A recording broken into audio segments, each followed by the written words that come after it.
Bismillahirrahmanirrahim. Assalamu alaikum. Hope all of you are fine. Now we are going to start our next lecture of general science for class 8th and 9th. We have already started our third chapter. Now we are on the topic of blood cell, page number 33. ठीक है, last दो topics में हमने पढ़ा था कि human blood में क्या क्या चीज़ें होती हैं। तो उसमें हमने देखा था कि प्लाज्मा होता है और सेल्स होते हैं। प्लाज्मा 55% होता है और सेल्स 45% उसमें होते हैं।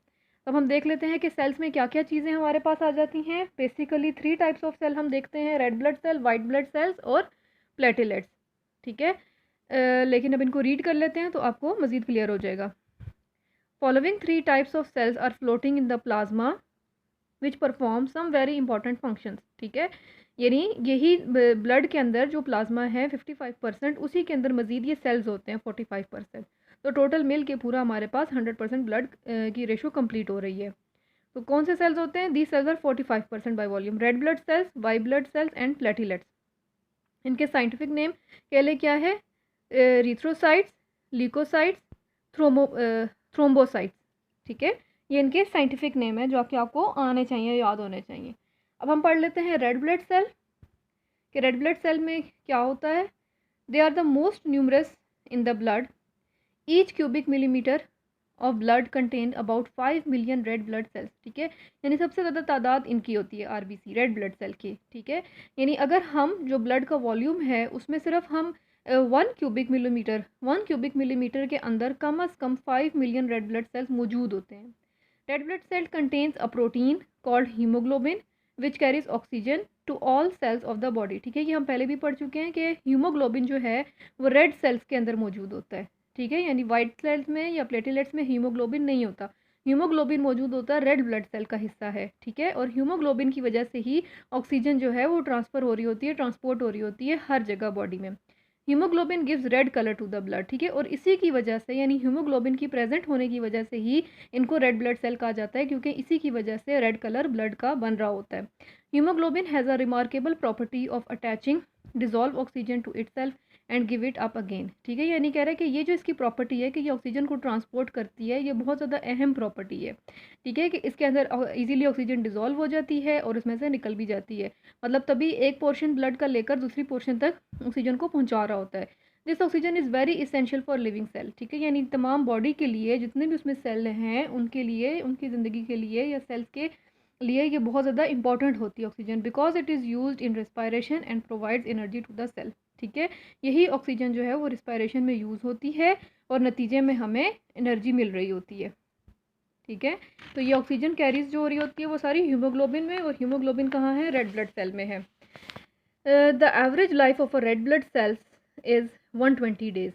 That is, they are continuously destroyed after completing their age of 120 days. They are reformed in the red bone marrows, ribs and breast bones. ठीक है, यानी क्या कह रहा है कि 120 दिन की ज़िंदगी होती है एक सेल की। ठीक है, और ये कंटिन्यूसली ये प्रोसेस हो रहा होता है, 120 दिन पूरे करके वो ख़त्म हो जाता है और नया सेल रीजनरेट हो चुका होता है। और ये कहाँ पर बनते हैं बॉडी में? रेड बोन मैरो में बनते हैं, रिब्स में बनते हैं और ब्रेस्ट बोन्स में, यहाँ पर ये सेल बनते हैं और throughout the body blood में ट्रांसफ़र हो रहे होते हैं।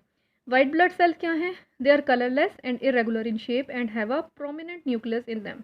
ठीक है, ये आपको बता रहा है कि ये क्या, जैसे तभी वाइट ब्लड सेल का नाम है कि इनका कोई कलर नहीं है। ठीक है, दे आर कलरलेस हैं, शेप इनकी इरेगुलर है और इनका जो न्यूक्लियस होता है, जैसे आपने स्ट्रक्चर ऑफ सेल पढ़ा होगा शुरू में साइंस के 5-6 क्लास में, कि उसमें एक न्यूक्लियस होता है। तो इसमें क्या कह रहे हैं कि जो वाइट ब्लड सेल का न्यूक्लियस होता है वो काफ़ी प्रोमिनेंट होता है। 1 cubic millimeter has 7,000 to 8,000 white blood cell. WBC is the short form. कि ब्लड का जो 1 क्यूबिक मीटर हिस्सा होगा उसमें कम से कम 7,000 से 8,000 वाइट ब्लड सेल होंगे और मिलियंस ऑफ रेड ब्लड होते हैं, जो हमने पीछे देखा। They are important in combating the disease and giving immunity against the disease. ठीक है, ये क्या काम कर रहे होते हैं? जैसे रेड ब्लड सेल में हीमोग्लोबिन एक अहम रोल प्ले कर रहा होता है, तो वाइट ब्लड सेल में क्या काम कर रहे होते हैं? ये बॉडी के अंदर डिजीज़ से फाइट करने की इम्यूनिटी पैदा कर रहे होते हैं, यानी मुकाबला करना, नेचुरली किसी भी ज़ख्म का, किसी भी बीमारी का मुकाबला करना जो बॉडी की सलाहियत होती है वो वाइट ब्लड सेल की वजह से होती है। They save us from disease in 2 ways। किस तरह ये हमें सेव करते हैं? Number 1, they engulf and digest the bacteria and virus and destroy them. They produce antibodies that kill and destroy bacteria and virus. ठीक है, यानी दो तरीक़ों से करते हैं, या तो ये उस वायरस और बैक्टीरिया को खुद खा जाते हैं, खुद निकल जाते हैं, या ये कि एंटीबॉडीज़ ये पैदा करते हैं, बना रहे होते हैं, जो कि बैक्टीरिया और वायरस को किल कर देते हैं। ठीक है, या तो खुद वाइट ब्लड सेल इम्यूनिटी बना रहा होता है, यानी खुद से उस बीमारी को ख़त्म कर लेता है। इनगल्फ यानी बात है, डिजीज़ दो ही होते हैं, ये बैक्टीरियल होते हैं या वायरस होते हैं। ठीक है, तो वो बैक्टीरिया वायरस को खुद खा जाता है, या फिर एंटीबॉडीज़ प्रोड्यूस करता है जो कि इन रिटर्न उसको डिस्ट्रॉय कर देते हैं, बैक्टीरिया और वायरस को। प्लेटलेट्स क्या हैं? They are much similar with RBC and white blood cell. ठीक है, यानी ये रेड ब्लड सेल और वाइट ब्लड सेल की तरह के ही होते हैं, उनसे स्मॉलर होते हैं। दे आर मच स्मॉलर, ठीक है, उनसे काफ़ी ज़्यादा छोटे होते हैं। They are fragments of bone marrow cells and without nucleus. इनका ये बने हुए, इनका न्यूक्लियस भी नहीं होता और ये बोन मैरो सेल्स के फ्रेगमेंट्स हैं, यानी उन्हीं में से। They help in the clotting of blood and stop blood from flowing out of damage vessels. यानी जहाँ पर भी कोई डैमेज हुआ है, जहाँ से ब्लड लीकेज हो रहा है, उस ब्लड लीकेज को ये स्टॉप कर देते हैं वहाँ पर क्लॉट बनाकर। ठीक है, यानी क्लॉटिंग में ये काम कर रहे होते हैं। ये यहाँ पर आपको बनाए गए हैं, ये रेड ब्लड सेल्स हैं, ये वाइट ब्लड सेल्स हैं और ये प्लेटलेट्स हैं। ये जो बीच में आपको ब्लैक ब्लैक नज़र आ रहा है, इनका अंदर से स्ट्रक्चर दिखाया गया। ये थे 3 टाइप्स। ठीक है, अब आपको बता रहा है फर्दर कि ब्लड ग्रुप क्या होता है। Human blood has been divided into 4 main group on the basis of different types of antigens present on the RBC. ठीक है, इसमें क्या कह रहा है कि ह्यूमन ब्लड ग्रुप को हमने 4 बेसिक हिस्सों में डिवाइड किया गया है। ठीक है, वो हम 4 हिस्से भी देख लेते हैं कौन से होते हैं, और वो 4 हिस्से किस वजह से हैं? वो एंटीजन की वजह से हैं। कि एंटीजन जो मौजूद होता है रेड ब्लड सेल में एंटीजन मौजूद होता है, उस एंटीजन की प्रेजेंट की वजह से ह्यूमन ब्लड को 4 हिस्सों में तकसीम किया गया। Antigens are special proteins which have a particular shape and are genetically controlled. ठीक है, ये क्या है? इनकी फॉर्मेशन भी प्रोटीन की है। एंटीजेंस भी क्या है? एंटीजेंस। अब आप उसको सेल नहीं कह सकते, red blood white blood cell नहीं कह सकते, उसको अपने एंटीजन ही बोलना है। एंटीजन क्या होते हैं? ये स्पेशल प्रोटीन, यानी इनकी जो फॉर्मेशन है वो भी प्रोटीन ही है, लेकिन एक ख़ास तरह का प्रोटीन है जिसकी अपनी एक शेप होती है, और ये जेनेटिकली यानी जीन्स के थ्रू ही कंट्रोल हो रहे होते हैं, ख़ुद से हम इसमें कुछ भी नहीं कर सकते। इसी वजह से अगर ब्लड ग्रुप ए है तो एंटीजन ए होता है और एंटीबॉडी बी होती है। अगर ब्लड ग्रुप बी है तो एंटीजन बी होता है और एंटीबॉडी ए होती है। अगर ब्लड ग्रुप ए बी है तो एंटीजन ए भी होता है और बी भी होता है और एंटीबॉडी उसमें नहीं होती। अगर ब्लड ग्रुप ओ है तो एंटीजन नहीं होता और एंटीबॉडी ए और बी हो सकती है। ब्लड ग्रुप है, एंटीजन से बॉडीज है। अब हमें एंटीबॉडीज़ देख लेते हैं कि एंटीबॉडीज़ क्या होती हैं। अब आप देख रहे हैं कि क्या है कि ब्लड ग्रुप जो है वही एंटीजन है और एंटीबॉडी अपोजिट है। ठीक है, एंटीबॉडीज़ क्या होती हैं? Antibodies are also protein and are produce against their respective antigen. Antibodies A will destroy antigen A and antibody B will destroy antigen B. During blood transfusion, particular care is taken in providing matching blood group, otherwise the death of the person can take place. ठीक है, इसमें क्या कह रहे हैं कि antibodies जो हैं वो भी प्रोटीन इन नेचर है। ठीक है, वो भी प्रोटीन की ही हैं और अपनी एंटीजन के ख़िलाफ़ होती हैं। ठीक है, यानी ब्लड में जो एंटीजन मौजूद होता है एंटीबॉडी वो नहीं होती। अगर एंटीजन ए मौजूद होता है तो एंटीबॉडी बी होती है। क्यों? क्योंकि जो एंटीबॉडी होती है वो एंटीजन अपने सिमिलर एंटीजन को डिस्ट्रॉय कर देती है, जिसकी वजह से ऑपोजिट एंटीजन रह सकता है, लेकिन सिमिलर एंटीजन उसमें नहीं होगा। इसीलिए कह रहे हैं कि जब किसी को ब्लड लगाना होता है तो ब्लड ग्रुप का मैच करना बहुत ज़्यादा ज़रूरी होता है, नहीं तो डेथ हो सकती है। जैसे अगर आपने ए ग्रुप वाले को ए लगाना है तो ही वो सर्वाइव कर पाएगा, या जो भी इसके अल्टरनेटिव है, जैसे हम कहते हैं यूनिवर्सल डोनर होते हैं वो। तो अगर हम गलत ब्लड लगा देंगे तो वो एंटीबॉडीज़ जो हैं वो उन एंटीजेंस को डिस्ट्रॉय कर देंगी, जिसकी वजह से डेथ हो सकती है। अब ब्लड टाइप किस पर डिपेंड कर रही होती है, यानी जो 4 टाइप्स उन्होंने बताई हैं ये किस वजह से होती है। Another factor is also used to determine the blood type and it is called RH factor. ठीक है, यानी ब्लड टाइप को पहचानने के लिए RH फैक्टर को जानना ज़रूरी होता है। RH फैक्टर भी कंट्रोल कर रहा होता है ब्लड टाइप को। एक तो हमने देखा एंटीजन कंट्रोल कर रहा है कि ए बी है या ए एंड बी है या ओ है, और दूसरा आप वो बता रहे हैं कि RH फैक्टर भी होता है जो कि ब्लड की टाइप में रोल प्ले कर रहा होता है। It is due to the presence और absence of RH antigen. If RH antigens are present in the blood of a person is said to be RH positive and if absent RH negative। यानी अगर किसी के अंदर, अब RH क्या है? RH भी एक स्पेसिफिक एंटीजन है। वो कह रहे हैं कि अगर किसी के अंदर RH मौजूद है तो हम उसके ब्लड को कहते हैं पॉजिटिव, RH पॉजिटिव, और अगर किसी के अंदर RH एंटीजन नहीं मौजूद तो हम उसे कहते हैं RH नेगेटिव, ठीक है। अगर उसके ब्लड में RH फैक्टर नहीं है, RH एंटीजन नहीं है, तो वो उसका ब्लड नेगेटिव कहलाता है।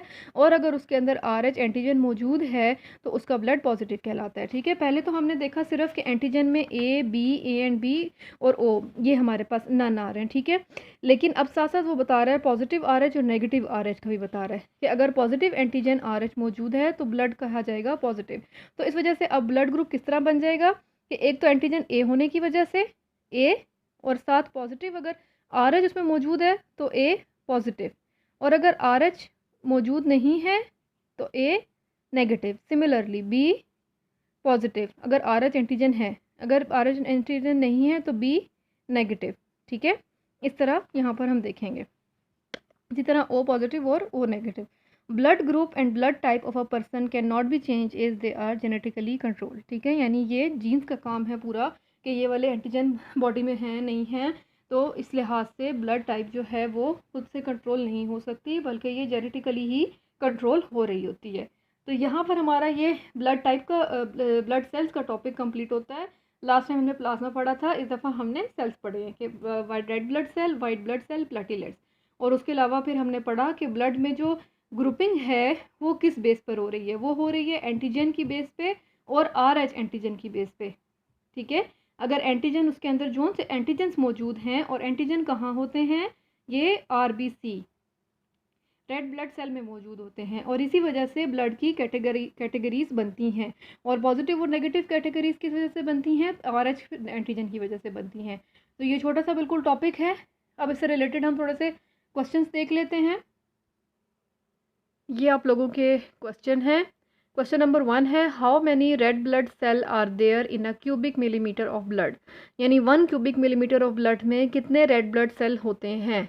इसका आंसर आपको इजीली रेड ब्लड सेल के टॉपिक में से मिल जाएगा।